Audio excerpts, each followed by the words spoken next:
Good morning, students. I welcome you all to a new class in physics today. In the previous class, you remember, children, I had taught you or we discussed about contact forces. In today's class, we are going to discuss about non-contact forces. From the name, it is very clear. Non-contact forces are the forces which come into play when there is no, even when there is no contact between two objects. Let us pick up the first non contact force. It is gravitational force. Now, we all know that on the surface of the earth there are different objects and they have their own masses, respective masses. Okay. Now, according to Newton's law of gravitation, universal law of gravitation, which we'll be studying later on, a little later, every object attracts the other object present on the surface of the earth by a force of mutual force of attraction. Okay, now even the earth, attracts every object towards itself. Okay, that is why, when we move to the top of a building and we release a ball from there, it falls towards the earth. Any object, when we release any object, it will always fall towards the earth. That is due to the force of attraction of the earth.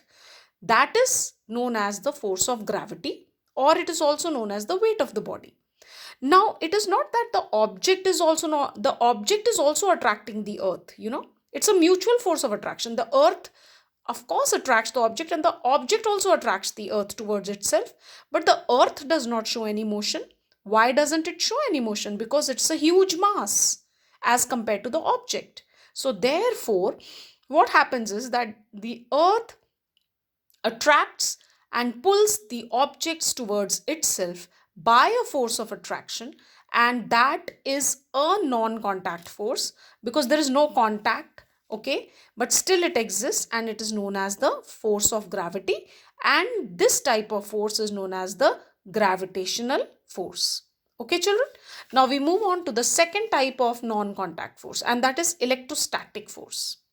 Now, what is electrostatic force? It is a force which actually is produced due to friction. When you take two objects and rub them against each other, what happens? They develop charges. And what type of charges? They develop opposite charges, that is positive and negative charges. And why does this happen? Let us look at an example. When you take a glass rod and rub it with a silk cloth, what happens? The glass, the free electrons of the glass rod, they move on or they get transferred to the silk cloth.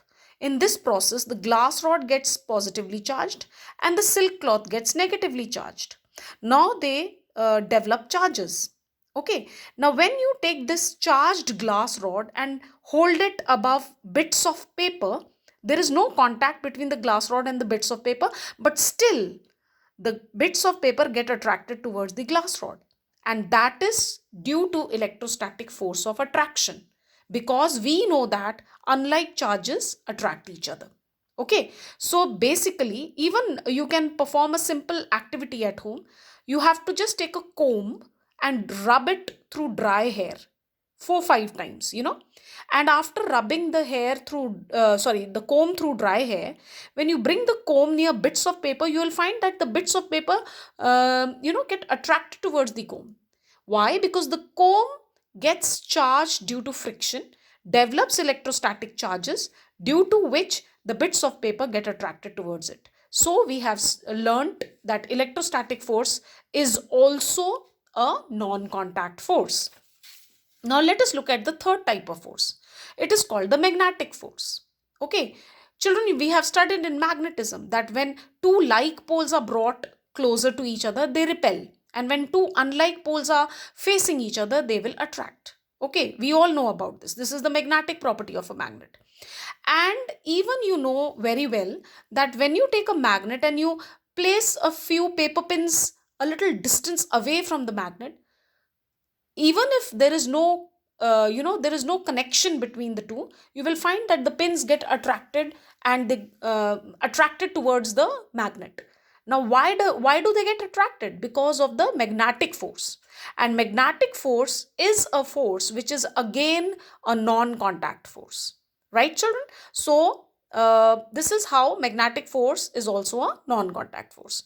Now, let us look at the characteristics common to all the three types of non-contact forces which we have studied. We studied about gravitational force, electrostatic force, and magnetic force.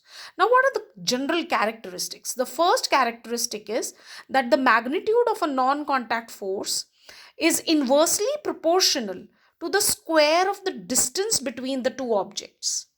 Now, for example, the greater the distance between two objects, the lesser would be the force of attraction between them. Okay, the lesser would be the magnitude of non-contact force between them. So we say that the magnitude of non-contact force is inversely proportional to the square of the distance between the two objects, and it thus the magnitude of non-contact force decreases with increase in separation or distance between the two bodies. Okay, then there is a common question asked, that gravitational, electrostatic, and magnetic, all three are non-contact forces, right?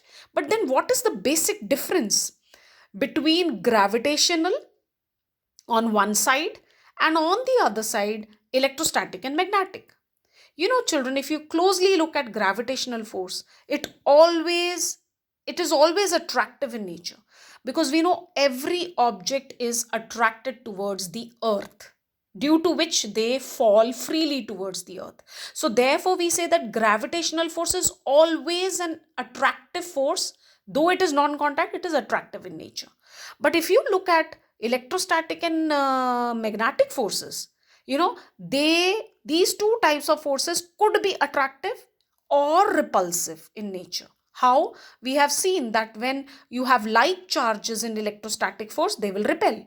When you have unlike charges in electrostatic force, they attract. Similarly, when you have like poles in magnets, they will repel. And when you have unlike poles in magnets, they will attract. So therefore we say that gravitational is always attractive in nature, while electrostatic and magnetic forces may be attractive or repulsive. Okay, children? So please never forget this. Now, we move on to a fresh topic, and that is inertia. Now, children, what do you mean by inertia? Let's look at what is inertia. You know, it is the property of an object by virtue of which it neither changes nor tends to change its state. What type of state? You know, what type of state? An object may be either at rest or may be in uniform motion. You know, and unless and until you apply an external force to that object, it is going to maintain its inertia of rest or motion. That was what was stated by Galileo. He said that a body continues to be in a state of rest or in a state of uniform motion unless an external force is applied to it. Right, children? Now, say for example, if you are seated on a chair, you will remain seated on the chair because you are in an inertia of rest, unless and until a person comes and pushes you. You know, when an external force is applied on your body, then there could be a change in in the inertia of the body. Okay, inertia is of two types, children: inertia of rest and inertia of motion. From the name, it is very clear. When is a body said to be in an inertia of rest? It is the tendency, you know, it's a tendency of a body to remain in its state of rest unless an external force is applied to it. Similarly, the tendency of a body to remain in uniform motion with the same speed and in the same direction, you know, unless an external force is applied to it. That is known as inertia of motion. And children, why are we focusing on inertia? Because basically we are going to move on to the Newton's first law, which is also called as the law of inertia. Okay, but before we discuss Newton's first law, we are going to look at how is mass related to inertia, children. Okay, now remember, the property of inertia is because of the mass of a body. You know, greater the mass of the body, greater is its inertia. For example, if you take a cricket ball and on the other hand you have a tennis ball, and you push both the balls with the same force, equal force. Uh, for the same duration of time, you apply a force on a cricket ball and on a tennis ball. You will see that the cricket ball will acquire a smaller velocity. Why? Why does it acquire a smaller velocity as compared to tennis ball? Because cricket ball has a greater mass. So therefore, it has a greater inertia. Okay. Similarly, it is easier to stop a tennis ball than a cricket ball. Why? Because tennis ball is having a lesser mass. So therefore, its inertia is also less, and therefore a smaller force is required to stop it. Okay. So similarly, look at another example. Larger force is required to set a loaded trolley into motion than an unloaded trolley. Because again, the reason being the same, that a loaded trolley has a greater mass, and if it has greater mass, it has greater inertia of rest, and therefore a larger force is needed to change its inertia. Okay, children. So how this inertia is related to Newton's first law? According to the statement of Newton's first law, a body in a state of rest will remain in a state of rest, or a body in a state of motion will remain moving in the same direction with the same speed unless and until an external force is applied to it. That is the statement of Newton's first law of motion. And remember, children, that Newton's first law is also called as the law of inertia because it focuses on inertia. It says that a body tends to maintain its inertia of rest, or it tends to maintain its inertia of motion unless and until an external force is applied to change it. Okay, so that's Newton's first law of motion.